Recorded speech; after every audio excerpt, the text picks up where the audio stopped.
कि बिहार के गांव-गांव में जाकर वहां के जनमानस से बातचीत करके किसी समाज से ऐसे लोगों को चुनकर निकाला जाए जो एक बेहतर स्वच्छ राजनीतिक विकल्प जनता के सामने दे सके। वो काम 2 साल मैंने किया। करीब करीब 1 करोड़ लोग जब इकट्ठा हुए पूरे बिहार से, उन्होंने मिलकर जन स्वराज नाम के दल की स्थापना की, जो पिछले वर्ष 2 अक्टूबर को हुआ। अब जब दल बन गया है तो दल स्वाभाविक तौर पर आने वाले विधानसभा चुनाव की तैयारी कर रहा है। उस तहत लोग अलग अलग कार्यक्रम कर रहे हैं, लेकिन जन स्वराज में हम लोगों के लिए राजनीति सिर्फ एमएलए का चुनाव लड़ना, चुनाव जीतना नहीं है। राजनीति इसलिए कर रहे हैं कि यहाँ के विषयों की समझ हो, लोगों की आवाज बन सके, यहाँ की जो परेशानियां हैं उसको सुलझाने में कुछ मदद कर सके। बाकी अभी 6-8 महीने में चुनाव है, तो उस नजरिए से भी पार्टी तो तैयारी अपनी करेगी।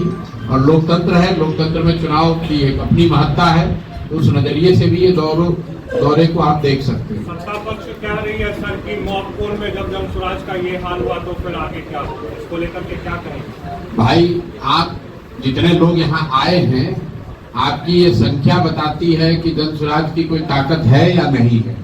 कोई विधायक मंत्री यहाँ पर चला आए तो आप सब पत्रकार बंधु इतने कभी आ ही नहीं सकते हैं। और आपको मालूम है कि अगर आप आए हैं तो इसलिए आए हैं कि आपको ये एहसास है कि जन स्वराज जमीन पर है। दूसरा कोई दल कोई भी दावा कर ले, बिहार में अगर एक राजनीतिक व्यवस्था, एक राजनीतिक विकल्प और दल जो जमीन पर कार्यकर्ताओं के, लोगों के स्नेह से, सहयोग से चल रहा है, उसका नाम है जन स्वराज। ये निश्चित बात है कि ये नया दल है, अभी 2 वर्ष लगे हैं, लेकिन 2 वर्ष पुराना दल, और दल तो अभी 6 महीने पुराना ही है। 6 महीने बना पुराना दल, कम से कम ये तो हर व्यक्ति मान रहा है कि इस बार जो चुनाव होगा वो त्रिकोणीय होगा। एक और एनडीए वाले रहेंगे, जिसमें शारीरिक और मानसिक तौर पर थके हुए नीतीश कुमार जिसका नेतृत्व करेंगे। एक और राजद वाले होंगे जो कि जंगल राज के लिए, जिनको पूरा बिहार नहीं पूरा देश जानता है। और तीसरी ओर जन स्वराज होगा, जिसमें पढ़े लिखे, ईमानदार, समझदार लोगों का एक समूह होगा। अब निर्णय बिहार की जनता को करना है कि उनको लालटेन का जंगल राज वापस चाहिए, या थके हुए नीतीश कुमार चाहिए, या बिहार के लोगों के द्वारा बनाया गया एक ईमानदार सशक्त विकल्प जन स्वराज चाहिए।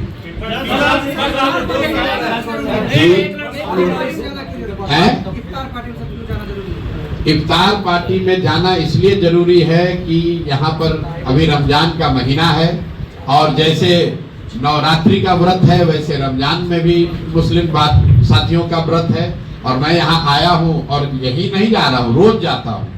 हर दिन मैं जब कार्यक्रम में जाता हूँ, इफ्तार का समय होता है, उनके लिए ये मुबारक मौका है, इसलिए हमें भी उसमें जाना चाहिए।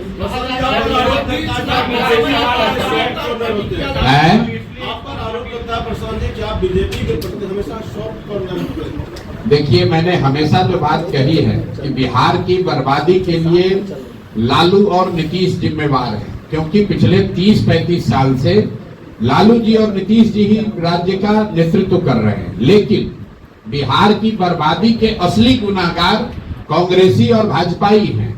ऐसा इसलिए मैं कहता हूं क्योंकि लालू जी को बिहार की जनता ने सिर्फ एक बार 1995 में बहुमत से वोट देकर जिताया।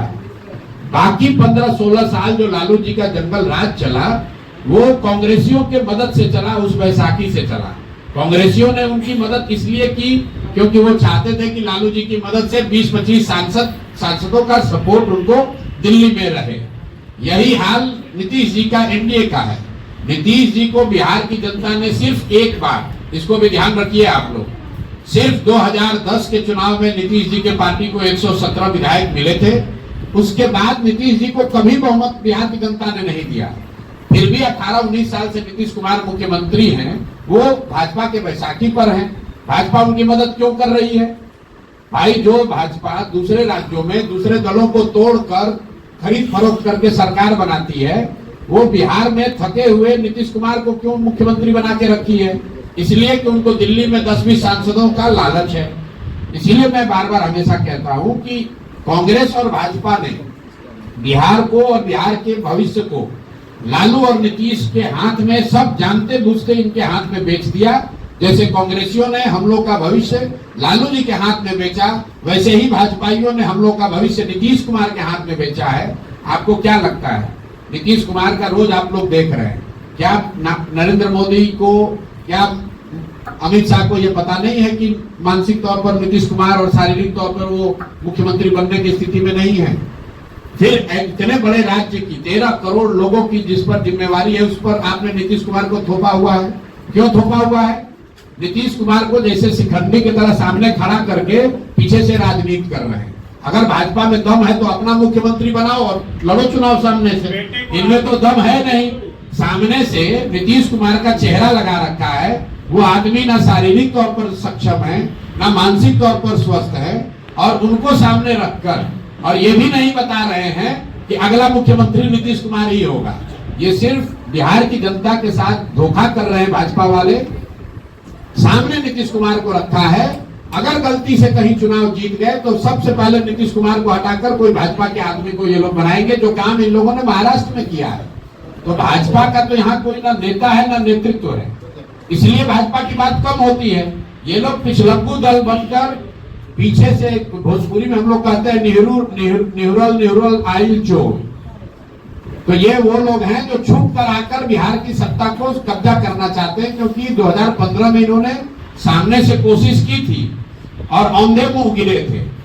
इसलिए अब फिर चाहते हैं कि किसी तरह व्यवस्था जुगाड़ लगाकर नीतीश कुमार को सामने रखकर समीकरण बनाकर लालू का डर दिखाकर हम लोग वापस आ जाएं और चुनाव के बाद अपना किसी भाजपाई को मुख्यमंत्री बना देंगे। यहाँ आप लोग पत्रकार बैठे हुए हैं, भाजपा का नेतृत्व कौन कर रहा है बिहार में? कितने लोग, आप लोग पत्रकारों को आधा को जानकारी नहीं है कि कौन है दिलीप जायसवाल। भाजपा का चेहरा यहाँ कौन है? दिलीप जायसवाल। कौन जानता है उनको? कौन सा पराक्रम, कौन सा पुरुषार्थ इन्होंने किया है बिहार में? इनकी पृष्ठभूमि जाकर आप पता कर लीजिए पूर्णिया में, कटिहार में लोग इनके बारे में क्या कहते हैं। सर मेरा एक सवाल है। सर लालू यादव लालू जी का भय दिखा रहे हैं ना? आप भी तो लालू जी का ही भय दिखा रहे हैं। किसका भय दिखा रहे हैं? आप भी तो लालू यादव जी का ही भय दिखा रहे हैं। हम किसी का भय नहीं दिखा रहे। हम तो ये बता रहे हैं कि बिहार की जनता जो लालू जी के डर से भाजपा को वोट देती है और भाजपाइयों के डर से लालू जी को वोट देती है, उन दोनों का भय खत्म करने का रास्ता है जन सुराज। सर मेरा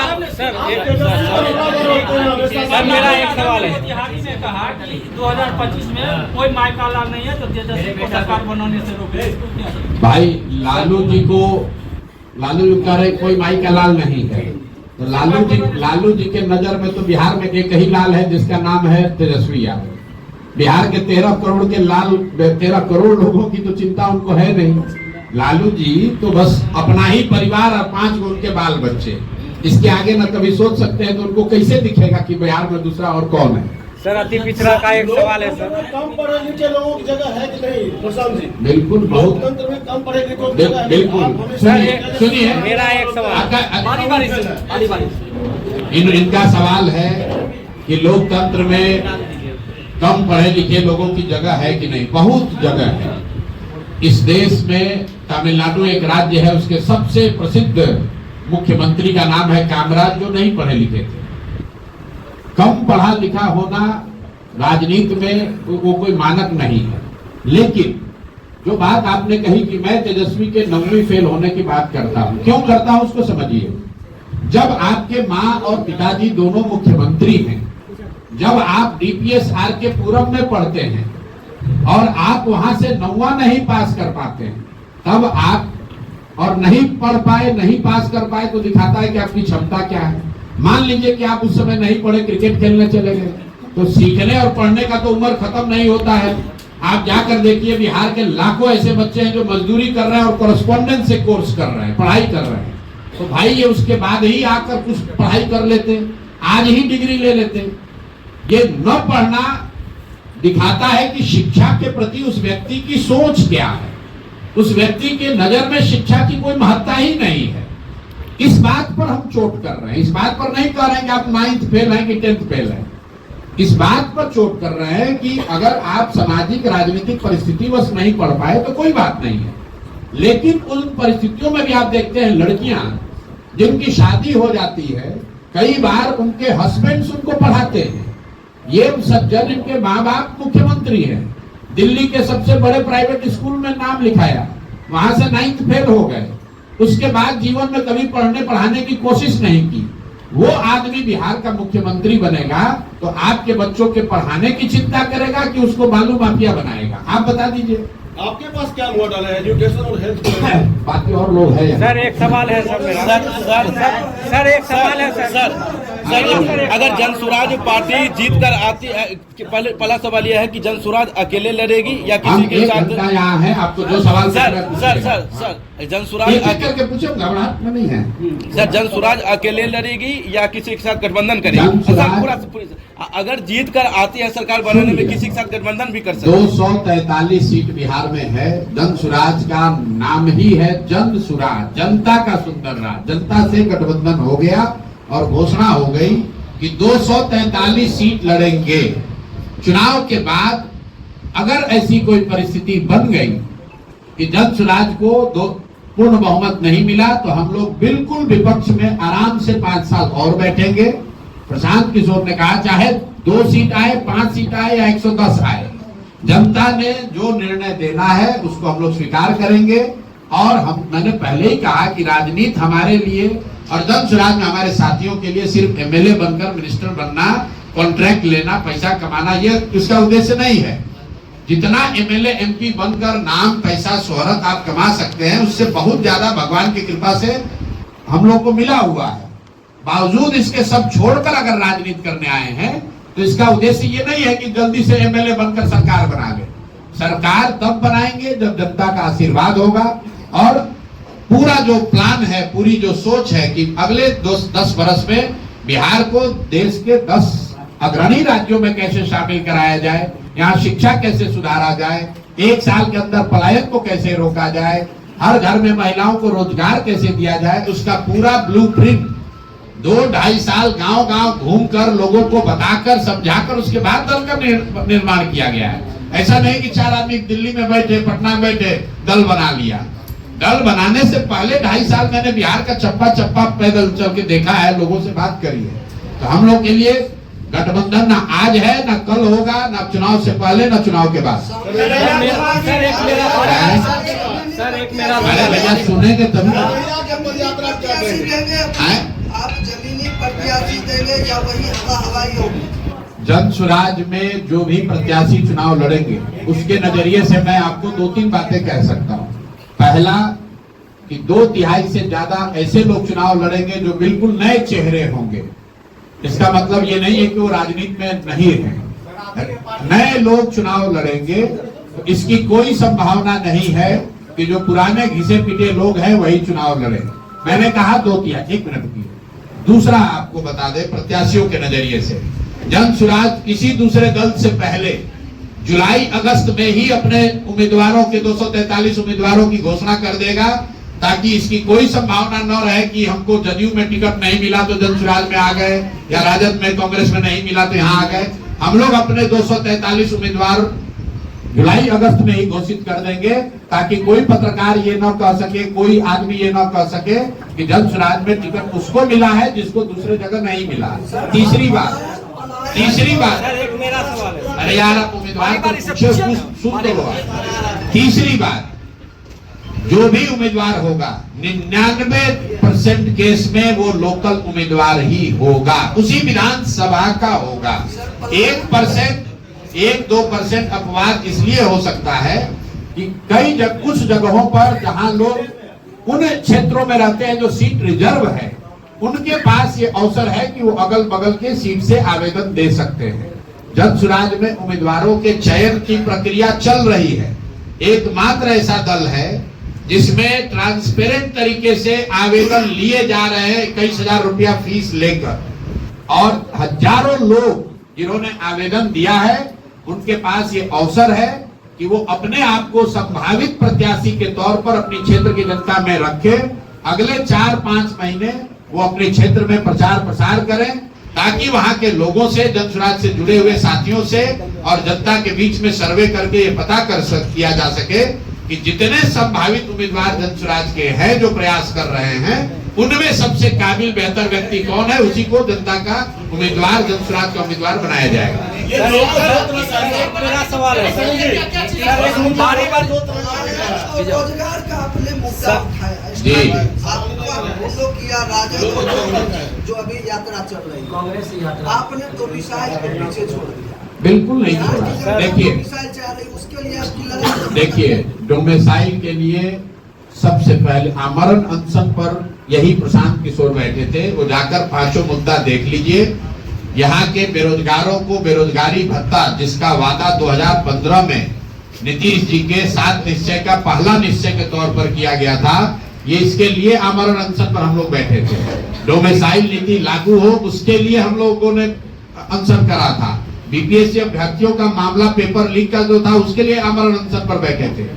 आपने कहा कि डोमेसाइल नीति पर कोई कांग्रेस या तेजस्वी जी कुछ बोल रहे हैं। जरा आप लोग पत्रकार हैं, बताइए कि जो शिक्षकों की नियुक्ति हुई, जिस पर सरकार और ये नेता अपना पीठ थपथपा रहे हैं, उस समय उप मुख्यमंत्री कौन था? उस समय उप मुख्यमंत्री यही तेजस्वी यादव थे, वही कांग्रेस वाले सरकार में थे। तो डोमेसाइल नीति कुछ समय क्यों नहीं सुधारा? जो 7,000 से ज्यादा यूपी, मध्य प्रदेश और दूसरे राज्यों के लोगों को शिक्षकों के तौर पर बहाली का अवसर मिला, जो बहाल किए गए, उस समय सरकार में कौन था? अभी साल भर पहले यही तेजस्वी यादव और कांग्रेसी उसमें बैठे हुए थे, तब उनको डोमेसाइल नहीं दिख रहा था। हम लोग पहले व्यक्ति हैं, पहला दल है जो कह रहा है कि 75% यहाँ की सरकारी नौकरी जो है वो बिहार के बच्चों के लिए आरक्षित होनी चाहिए। ये नहीं होना चाहिए कि यहाँ पर यूपी और मध्य प्रदेश के लोग आकर शिक्षक बनेंगे और बिहार के बच्चे जाकर महाराष्ट्र में, हरियाणा में मजदूर बनेंगे। ये ऐसा इसलिए हो रहा, आप समझिए, नीतीश कुमार को पिछले 10 वर्ष से प्रधानमंत्री बनने का भूत सवार है। तो ये आदमी ये समझता है कि दूसरे राज्यों के लोगों को अगर हम बिहार में नौकरी देंगे तो उन राज्यों में हमारी छवि चमकेगी। अपना छवि बनाने के लिए बिहार के बच्चों के नौकरी की इस आदमी ने कुर्बानी कर दी। और भाजपाई और ये तेजस्वी यादव जब नीतीश के साथ रहे, कभी भी इन्होंने डोमेसाइल का विरोध नहीं किया। इसलिए सिरे से इस बार जनता इन दोनों को खारिज करेगी, खासकर युवा साथी। हम लोग कह रहे हैं 75% डोमेसाइल नीति चेंज करके 75% जॉब सिर्फ बिहार के बच्चों के लिए रिजर्व किया जा रहा है। कन्हैया कुमार की यात्रा कर रहे हैं जी, पलायन रोकने को लेकर कन्हैया कुमार की यात्रा कर रहे हैं, क्या कांग्रेस को फायदा होगा? देखिए जन स्वराज की ताकत देखिए कि आप लोग इतने दिन से पत्रकारिता कर रहे हैं, क्या कभी चुनाव से पहले पलायन कभी मुद्दा बना है? लालू जी जैसे आदमी भी कह रहे हैं कि हम लोग पलायन रोक देंगे। लालू जी के मुंह से किसी ने पलायन शब्द नहीं सुना होगा। ये जन स्वराज की ताकत है।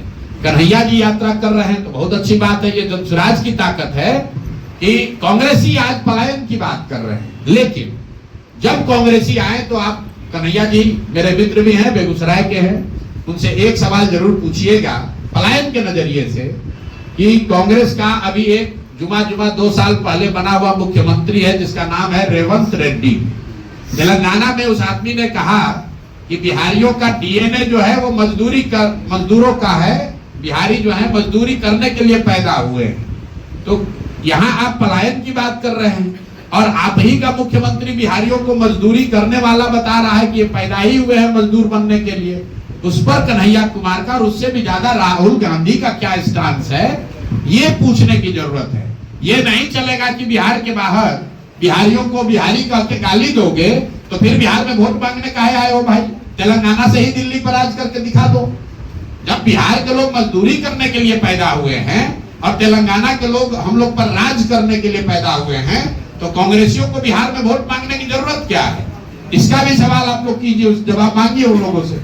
सर एक मेरा सवाल है शराबबंदी और क्राइम को लेकर की आपने क्या प्रतिक्रिया है? सर मेरा एक शराबबंदी को लेकर एक दल, एक नेता जिसने 3 साल में सब दबावों के बावजूद कहा है कि जन स्वराज की सरकार बनेगी, 1 घंटे में शराबबंदी हटा देंगे।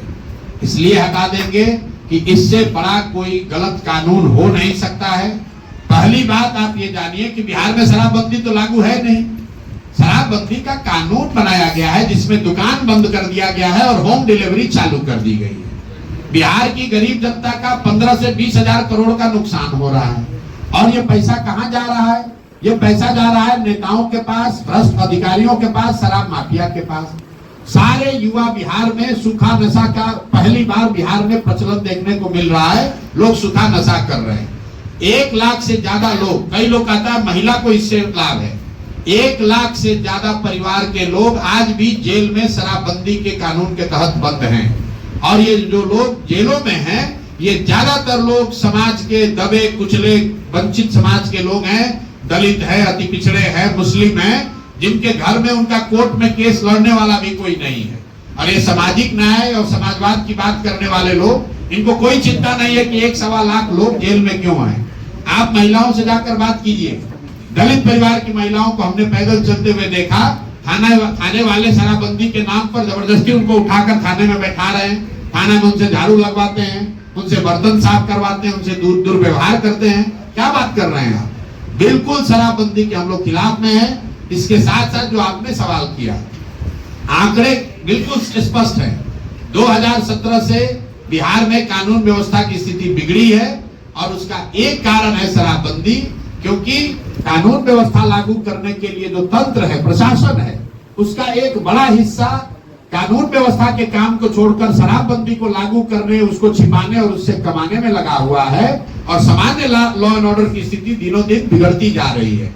इसीलिए आए दिन आप देख रहे हैं कि बिहार में कमोबेश वही घटना, अपहरण को छोड़ दीजिए तो बाकी हर इंडिकेटर क्राइम का वही हो गया है जो लालू जी के जमाने में था। रोज लूट पाट, मर्डर, अपहरण, झगड़ा लड़ाई वो चल रहा है। सिर्फ अपहरण ही बचा हुआ है, कुछ दिन और चला तो वो भी चालू हो जाएगा। सर मेरा एक सवाल है सर, बहुजन समाज से एक सवाल है कि पासी और मुसहर जाति का राजनीतिक, आर्थिक, सामाजिक कोई उसका कल्याण नहीं है। पासी समाज को दरोगा और थाना के द्वारा प्रताड़ित किया जा रहा है। 5 समाज के लोग से तांती तत्वा को निकाल दिया गया, वो अपना लड़ाई लड़ रहे हैं। धानुक समाज का राजनीतिकरण कुर्मी में हो गया, वो अपना लड़ाई लड़ रहे हैं। तो उन 3 जाति के लिए आप क्या करना चाहिए? देखिए, हम लोग जातियों की राजनीति नहीं करते हैं।